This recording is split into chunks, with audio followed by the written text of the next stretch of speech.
ಹಾಸನದಲ್ಲಿ ಎಂದಿನಂತೆ ಬಸ್ಗಳ ಸಂಚಾರ ಸಾಗಿದೆ. ಹಾಸನ ಡಿಪೋ ವ್ಯಾಪ್ತಿಯಲ್ಲಿ 1700ಕ್ಕೂ ಅಧಿಕ ಸಿಬ್ಬಂದಿ ಕಾರ್ಯನಿರ್ವಹಿಸ್ತಾ ಇದ್ದು, ವಾರದ ರಜೆಯನ್ನ ಹೊರತುಪಡಿಸಿ ಉಳಿದವರ ರಜೆ ಕ್ಯಾನ್ಸಲ್ ಮಾಡಿ ಡ್ಯೂಟಿಗೆ ಹಾಜರಾಗುವಂತೆ ಆದೇಶವನ್ನ ಕೊಡಲಾಗಿದೆ. ಇನ್ನು ನಮ್ಮ ಪ್ರತಿನಿಧಿ ಮಂಜುನಾಥ್ ಹಾಸನ ಬಸ್ ನಿಲ್ದಾಣದಿಂದ ಒಂದು ಪ್ರತ್ಯಕ್ಷ ವರದಿ ಕೊಟ್ಟಿದ್ದಾರೆ, ನೋಡೋಣ.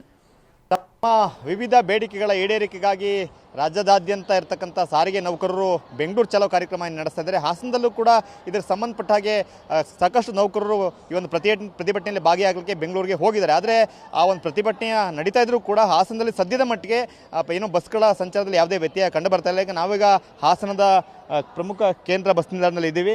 ಇಲ್ಲಿ ಪ್ರತಿನಿತ್ಯ ನೂರಾರು ಸಂಖ್ಯೆಯ ಬಸ್ಗಳು ಇಲ್ಲಿಂದ ಹಾಸನ ಮಾತ್ರ ಅಲ್ಲ, ರಾಜ್ಯದ ಬೇರೆ ಬೇರೆ ಭಾಗಗಳು ಕೂಡ ಆಪರೇಟ್ ಆಗ್ತದೆ. ಬೆಳಗ್ಗೆಯಿಂದ ಕೂಡ ಈ ಬಸ್ ಸಂಚಾರದಲ್ಲಿ ಯಾವುದೇ ವ್ಯತ್ಯಯ ಸದ್ಯಕ್ಕೆ ಕಂಡು ಬರ್ತಾ ಇಲ್ಲ. ಅದು ಸಿಟಿ ಬಸ್ ಸಂಚಾರ ಇರ್ಬೋದು ಅಥವಾ ಅಂತರ್ ಜಿಲ್ಲಾ ಬಸ್ ಸಂಚಾರ ಇರ್ಬೋದು, ಎಲ್ಲವೂ ಕೂಡ ನಾರ್ಮಲ್ ಆಗಿ ನಡೀತಾ ಇದೆ.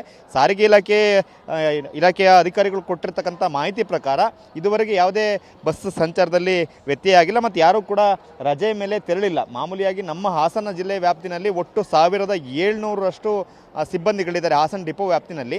ಅದರಲ್ಲಿ ರೊಟೀನ್ ಆಗಿ 200 ಜನ ಎಂಪ್ಲಾಯೀಸು ಆಫ್ ಇರ್ತಾರೆ. ಸೊ ಆಫ್ ಇದ್ದವರು ಪ್ರತಿಭಟನೆಯಲ್ಲಿ ಭಾಗಿಯಾಗಿದ್ದರೆ ತಮಗೆ ಮಾಹಿತಿ ಇಲ್ಲ ಅಂತ ಹೇಳಿದ್ರೆ, ಆದರೆ ಯಾರೂ ಕೂಡ ಕಡ್ಡಾಯ ರಜೆ ಮೇಲೆ ಹಾಕಿ ಹೋಗಿಲ್ಲ ಅಂತಕ್ಕಂಥ ಮಾಹಿತಿನ ಸದ್ಯಕ್ಕೆ ಕೊಡ್ತಾ ಇದ್ದಾರೆ. ಆದರೆ ಯೂನಿಯನ್ನ ಲೀಡರ್ಗಳಂತೂ ನಾವು ಕಡ್ಡಾಯವಾಗಿ ಹಾಸನ ಜಿಲ್ಲೆಯಿಂದ ಒಂದು 300ಕ್ಕೂ ಹೆಚ್ಚು ಸಂಖ್ಯೆಯಲ್ಲಿ ಪ್ರತಿಭಟನೆಯಲ್ಲಿ ಭಾಗಿಯಾಗ್ತೀವಿ ಅಂತಕ್ಕಂಥ ಮಾಹಿತಿಯನ್ನು ಹಂಚಿಕೊಂಡಿದ್ರು. ಆದರೆ ಸದ್ಯಕ್ಕೆ ಹಾಸನದಲ್ಲಿ ಅದು ಸಿಟಿ ಬಸ್ ಸಂಚಾರ ಇರ್ಬೋದು ಅಥವಾ ಅಂತರ್ ಜಿಲ್ಲಾ ಬಸ್ಗಳ ಸಂಚಾರ ಇರ್ಬೋದು, ನಾವು ನೋಡ್ತಾ ಇದ್ದೀವಿ. ನಾವೇಗಿರ್ತಕ್ಕಂಥದ್ದು ಸಿಟಿ ಬಸ್ ಸ್ಟ್ಯಾಂಡ್ ವ್ಯಾಪ್ತಿನಲ್ಲಿ ಈ ಬಸ್ಗಳು ಸಂಚಾರ ಮಾಡ್ತಕ್ಕಂಥ ಪ್ರದೇಶದಲ್ಲಿದ್ದೀವಿ. ಸ್ಥಳೀಯವಾಗಿ ಸಾವಿರಾರು ವಿದ್ಯಾರ್ಥಿಗಳು ಈ ಬಸ್ಗಳಲ್ಲಿ ಓಡಾಡ್ತಾರೆ. ಆ ಬಸ್ಗಳು ಕೂಡ ಹಾಸನ ನಗರದ ಬೇರೆ ಬೇರೆ ಭಾಗಗಳಿಗೆ ಆರಾಮಾಗಿ ಓಡಾಡ್ತಾ ಇದ್ದಾವೆ. ಯಾವುದೇ ತೊಂದರೆ ಅಂತೂ ಸದ್ಯಕ್ಕೆ ಆಗಲಿಲ್ಲ. ಜೊತೆಗೆ ಇಲ್ಲಿಂದ ಮೈಸೂರಿಗೆ ತೆರಳತಕ್ಕಂಥ ಜನ ಇರ್ಬೋದು, ಬೆಂಗಳೂರಿಗೆ ತೆರಳತಕ್ಕಂಥ ಜನಗಳಿರ್ಬೋದು, ಶಿವಮೊಗ್ಗ, ಮಡಿಕೇರಿ ಎಲ್ಲ ಬಸ್ಗಳು ಕೂಡ ಬಹುತೇಕ ಈ ಕ್ಷಣದವರೆಗೆ ಎಲ್ಲವೂ ಆಪರೇಟ್ ಆಗಿದೆ. ಯಾವುದೇ ವ್ಯತ್ಯಯ ಸದ್ಯಕ್ಕೆ ಕಂಡು ಬರ್ತಾ ಇಲ್ಲ.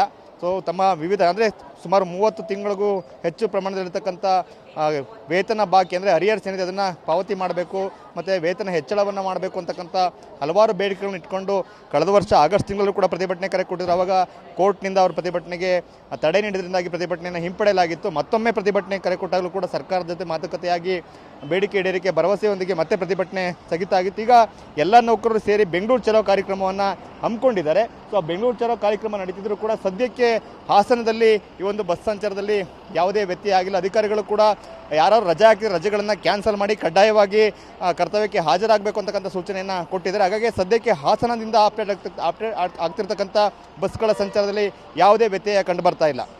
ಕ್ಯಾಮ್ರಾಮನ್ ಮಹೇಶ್ ಜೊತೆ ಮಂಜುನಾಥ್, KV TV9 ಹಾಸನ.